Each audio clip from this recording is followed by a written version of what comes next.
Today, I have a very special, gritty show for you because I am talking with Kimberly, who is my Aunt Joan's property manager. Now, maybe some of you have met my Aunt Joanie. She has lots of properties, a big portfolio, and I was privileged to grow up seeing her manage them and see Kimberly manage them for the last 26 years, right? Yes, that's right. Fantastic. So we're going to get some inside scoop on self-management. Okay, we're going to talk about some tricks of the trade.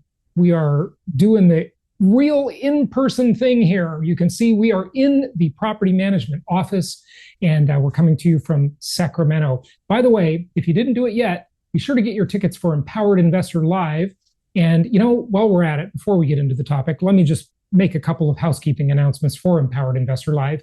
We start Friday at 1 p.m. sharp. Registration, be down there by 12:30, no later than 12:30 in the hotel registration area. That will become very apparent because there'll be signs all over the beautiful hotel where we are in Irvine, California.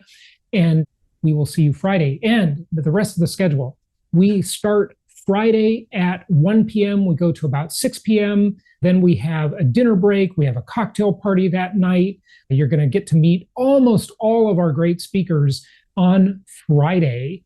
And then Saturday, we start at 8:30 a.m. if you're a VIP ticket holder, 8 a.m. for breakfast in the green room with the speakers on Saturday morning. And then Saturday, we go to about 6 p.m. and VIP ticket holders will have lunch in the green room as well. The rest of you, we've arranged a nice lunch in the hotel restaurant if you want to take advantage of that. And we'll go to about 6 p.m. on Saturday. And then Saturday evening, we will have a wonderful cocktail party with food and everything. So your dinner will be taken care of Saturday night and cocktails and networking. It's going to be a really, really fun time in a beautiful atmosphere. Sunday morning, we start again at 8:30 a.m. for the conference, but VIPs in the green room for breakfast at 8 a.m. And then we will go to about 6 p.m. on Sunday evening. It's going to be an awesome weekend. We look forward to seeing you at Empowered Investor Live. We still have tickets available at empoweredinvestorlive.com. Kimberly, thank you so much for agreeing to do this. I know I had to twist your arm. So, this is what I do. I just put people on the spot and I say, hey, you got to come on the show right now. So thank you for cooperating with that. Sure. So property management, you've been working for my Aunt Joanie for 26 years. Yes. Did you do property management before that? No. Yep. That was the start. Yep. And isn't it fun?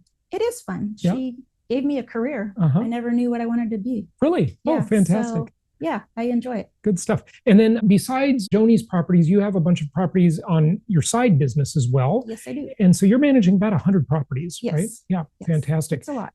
Tell us some of the tricks of the trade and let's kind of maybe go in order of the process, right? Okay. So the first thing is finding a tenant. Yes. You're advertising online and so forth. Yes. What do you guys do to procure tenants? What are your best practices there? Most of the time we start showing the property before the tenants move out, depending on what the house looks like. Okay. And as we collect as many applications as possible. We run credit reports, call references. I collect pay stubs, of course, and go through the process of the application. And once they're approved, we sit down, sign a lease. Our lease is pretty extensive. Yeah. And I know you have some house rules on your lease too, right? Which I have on my own business as well. It's a good practice. A lot of people that have never lived in a house before, they really don't know how to take care of a house. If they're from an apartment normally, Sure. right? Yeah. So having those house rules, we go over them with the tenant. We don't just hand it to them. Right. So we kind of go over how to take care of the house. Good stuff. Yeah, it helps a lot. So Kimberly, one of the really interesting things that you said to me is that you show the properties before they're vacant. Yes. Almost nobody does that. How do you do that? I mean, you've probably got it in the lease, I'm guessing, that the tenant has to cooperate with showings. It's definitely in. And you don't show it if the house looks really bad, right? We've had a few instances where probably wouldn't have been a good idea to show the house. Right. And we make sure to tell the tenant when we do have a tenant living in a house and we are showing it, we only take in one set of people at a time through the house. We don't just take a bunch of people in. They have to stay with us throughout the tour of the house. Mm-hmm. No one can go walking in other rooms by themselves. So, we try to make them feel at ease when we are there showing it. The tenants, Yes, the existing the tenants. current tenants. And for those existing tenants or current tenants, do you have to kind of buy their cooperation anyway? In the past, I've given them like a little discount on the rent, $150 off that last month or something to enlist their cooperation, but you don't do that? No, we don't offer anything like that, but I do try to make them feel okay about us going through the house. Right. That no one's going to be looking in their private things. Yeah, no. Good stuff. So you show the house before it's vacant. That's fantastic. So the tenant gives you notice, and they've probably given you a 30 days notice, I'm assuming. 30 to 45 days, yeah. 30 to 45. And then right away, do you put the property on the market? Well, we give ourselves 45 days to rent a house. So, Okay. Yeah. Yeah. And as long as the house looks nice and we've got it priced right, of course, we usually will rent it within a week to 2 weeks. Yeah, fantastic. Yeah. Any hot tips on getting people excited about the house, the ad copy, the pictures, any of this marketing? Well, the pictures are huge. Yeah. We have a really good cameraman. Mm-hmm. And he takes really, really nice pictures, some with furniture. If a house looks really nice, we go over and a tenant's house looks really nicely furnished. We'll have him go over and we'll get permission and take pictures. Okay. Yeah. Good stuff. Any kind of special terms or incentives in the copy when you're writing the copy for the house? Our internet guy does that. And I think the more information they have online, the better. Right. You don't have any surprises. Yeah. In some ways, it kind of the tenants disqualify themselves too, which is actually good because you're just dealing with fewer people. Well, we kind of run through about 5 questions before we even make an appointment to show the house. Oh, great. What are those? We pre-qualify them. Tell us about pre-qualifying. So we ask who's going to be living in the house. We ask them if all adults have good credit, good references, make sure their income is going to be sufficient. We ask if anyone smokes, and we ask about any animals. Okay, great. Do you allow animals? I do say animals. I never say pet anymore. Oh, okay. Tell us the difference there. The ESA dogs and the service dogs, they typically call them animals. They don't refer to them as pets. Right. So if you ask somebody if they have a pet and they have a no. service animal, they'll say no. Oh, and then next you find out after they've moved in that they have an animal. Right. So I've learned to say animal. Okay. Oh, that's good. That's a good distinction. Thank you. Yeah. And they might have some weird animals. Yeah. People have some exotic animals sometimes. Do you charge pet rent? We do. Okay. And how much is that? Yeah. Anywhere from 25 to 100 a month. Yeah. Oh, for one pet, 100 a month? Wow, that's great. I love it. Yeah. Wow. And what makes the difference in the amount? I guess the breed, the size. For a dog. Yeah. Yeah. Typically now it's $50 to $100. Wow, that's pretty good. But you are in a more expensive market. Like, what's your average rent? Well, for 2-bedroom, 1-bath could be starting at maybe 2,200, going up to 3,000. Okay. Yeah. And then 3-bedroom houses? 3 bedrooms, you're going to get up into the 3,000. Okay. And all of your product is single family detached, right? Yeah. Okay. Well, we have some duplexes. Right. Okay. But other than that, single family. Yeah. Good stuff. Okay. So qualifying questions. Anything more on that? I have a good gut feeling about people. So I kind of go with my gut a lot. Right. Talking with them, getting together with them and showing them the house, walking through the house. If they're nitpicking everything, do I want to deal with somebody that's high maintenance? Right. Yeah. And there might be two sides to that, right? If they're picky and high maintenance, they might keep the home better. That's true. That's true. But also they're going to be a little more difficult. Change a light bulb. Right. I'm going to do that. Yeah, exactly. Well, actually, that's a good point. Have you ever wondered how the top real estate investors consistently find the best deals before anybody else? Well, listen up, because this can transform how you invest. I'm excited to share something that's revolutionizing the real estate game. It's called Connected Investors. This is a really cool platform that gives you access to all of the property records nationwide. Truly amazing. It's not just a platform, though. It's a secret weapon. It does a whole bunch of things. Besides the property data, it's a social network as well. It's built by successful real estate investors for real estate investors. Find off-market deals instantly, access accurate ownership contact info, Make smart, data-driven decisions and secure funding for your deals from a vast network of private and hard money lenders. Whether you're a beginner or a pro, Connected Investors is your go-to tool for smarter, faster, and more efficient investing. Try a 7-day free trial at jasonhartman.com/connected. Again, that's jasonhartman.com/connected. And let us know how much you love this software. Well, before we get to that, your house rules and things like that, I want to go over that for sure in your lease document. Sure. You said good credit. Some landlords kind of counterintuitively really don't favor tenants with great credit. They want tenants that are a little bit lesser than good credit because they're probably not likely to move and buy a house right away. I know that's kind of counterintuitive for some, but what are your credit score requirements? Well, anything over 700 is a good score. Yeah, that's a great score. Yeah. But will you really take people in the low want, sixes? Or what we don't want to see is collections, a lot of late payments. You could pretty much tell on their credit report if they're consistently late paying certain bills. Yeah. So do we want to wait for the rent? No. Right. Okay. And how do you handle late payments and late fees and stuff like that, and then eventual evictions if you have to? Our rent is due on the 3rd. Well, due on the 1st. Right. It's late after the 3rd. Okay. Most people give them till the 5th. We give them till the 3rd.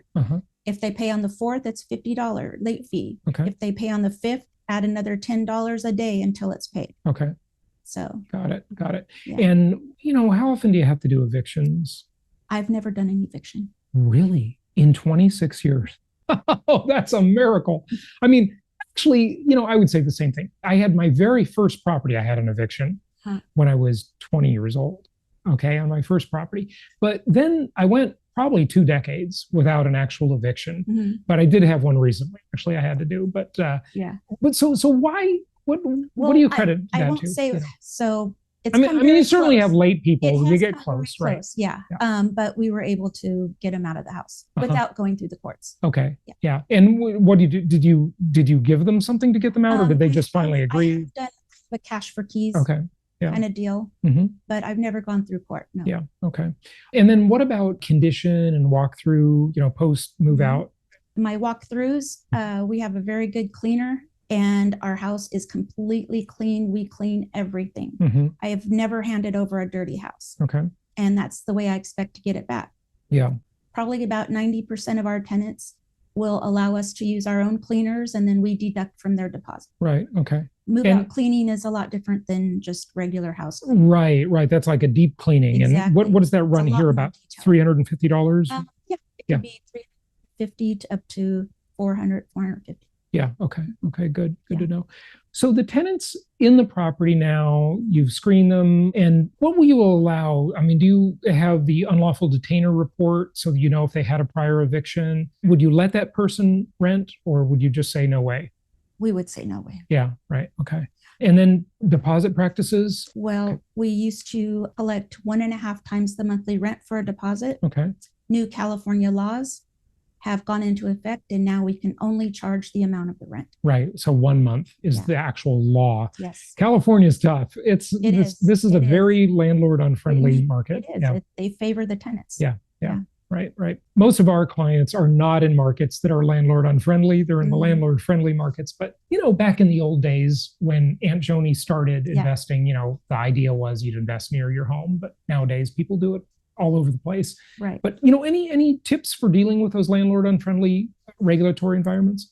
Well, on my little side business, Joanie only takes care of her own properties. Right. Now I'm doing it on my own. Yep. And so I do have clients from all over.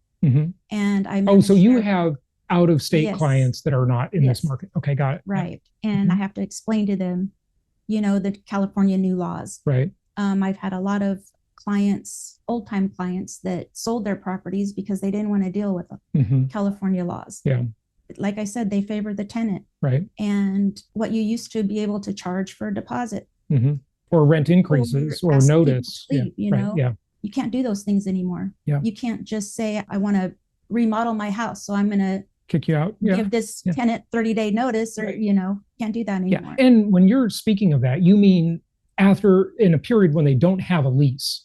right? Of course, you After- can't kick them out when there's a once lease. they're there a year, Yeah, right. you cannot, you can't evict them just because you want to remodel your house. Wow. Yeah. It's just amazing. So do you see how that anti-capitalist socialist environment keeps people from fixing up houses? And then it makes the economy smaller because contractors don't have work that they would otherwise have, right? True. Yeah, it's just amazing. It really is. Yeah.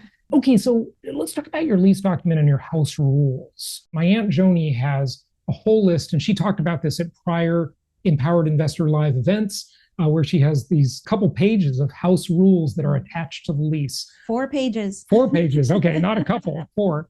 Yeah. Tell us about those. They're all common sense. Mm-hmm.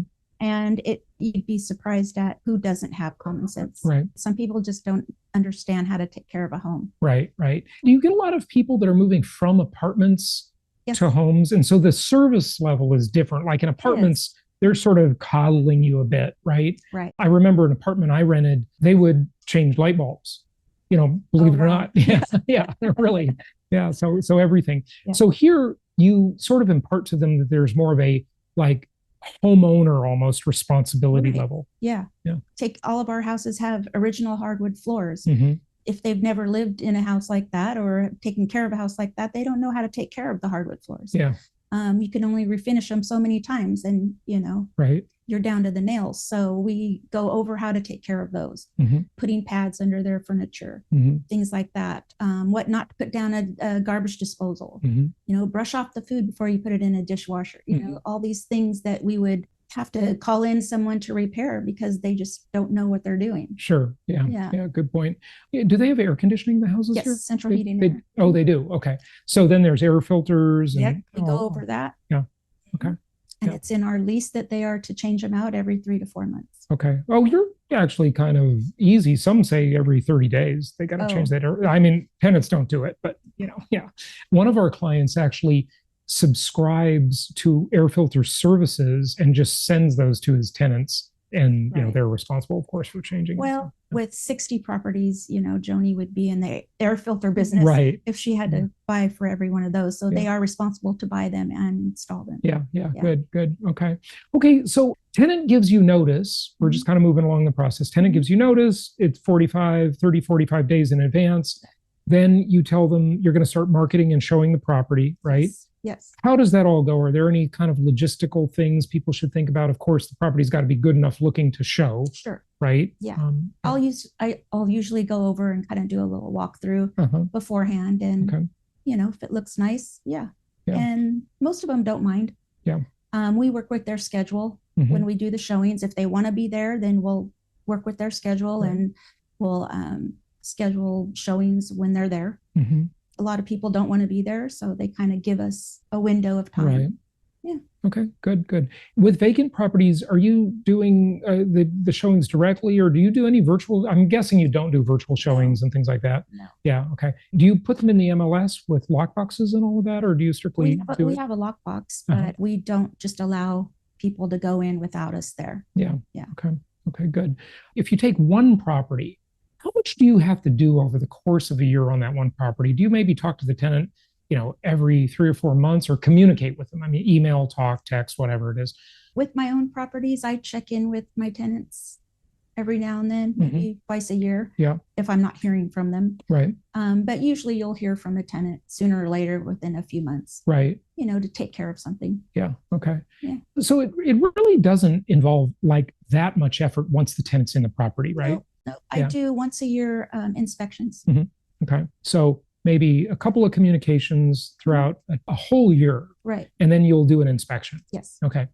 And what do the inspections reveal for you? Like, what do you do when the inspection isn't positive? Well, first of all, California new law states that we're not allowed to do inspections unless we're checking smoke alarms.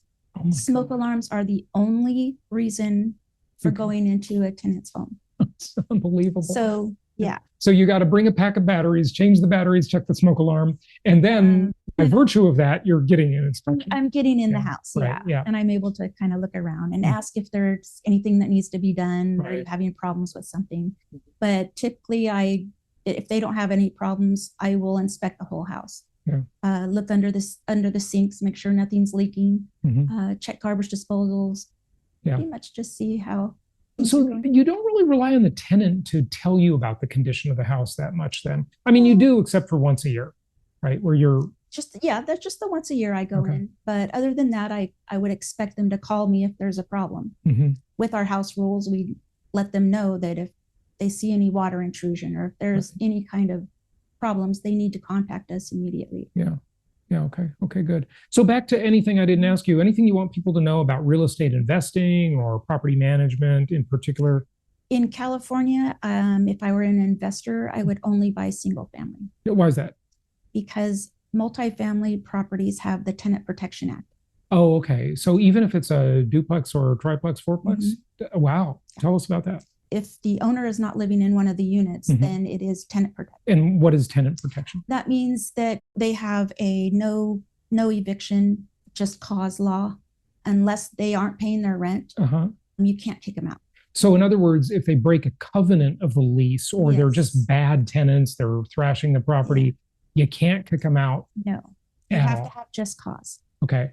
And you have the rent, I think it's 5%, you can raise it. There's a cap on rent increases. Right. Yeah. But that never went into effect. Look, I don't follow California. Okay. California is a mess. I hate it. Even though it's my home state where I lived most of my life. So the rent control never went into effect on any single family or? No, unless it's owned by a corporation or something. Okay. Yeah. Okay. Got it. But there still are limits on the amount of rent increases you can do when a lease ends, and you have to give very long notice too, right? If it's a single family home and if you're increasing more than 10%, you have to give them, I think, 60 days. Yeah. Okay. Yeah. Okay. Interesting. Good stuff. So what do you think about real estate investing in general? Not property management. This is the gritty, this is where the rubber meets the road. It's so important. So thank you so much for sharing this with us. No, I love the business because I love homes and I love fixing them up. Like a lot of my clients allow me to do not just repairs, but change out things, real improvements. Real improvements. I love it. I mean, I would love to buy my own investment properties. Yeah, it is the most historically proven asset class in the world. Investing in properties. Right. I couldn't agree more. Income property, the most historically proven asset class in the entire world. That's great. Good stuff. And your aunt can attest to that. Yeah, she can certainly attest to that. Absolutely. Good stuff. Well, Kimberly, thank you so much. I really appreciate it. And I hope that is helpful to all of you. Be sure to join us for Empowered Investor Live. Go to empoweredinvestorlive.com and we will look forward to seeing you there. Until next time, happy investing.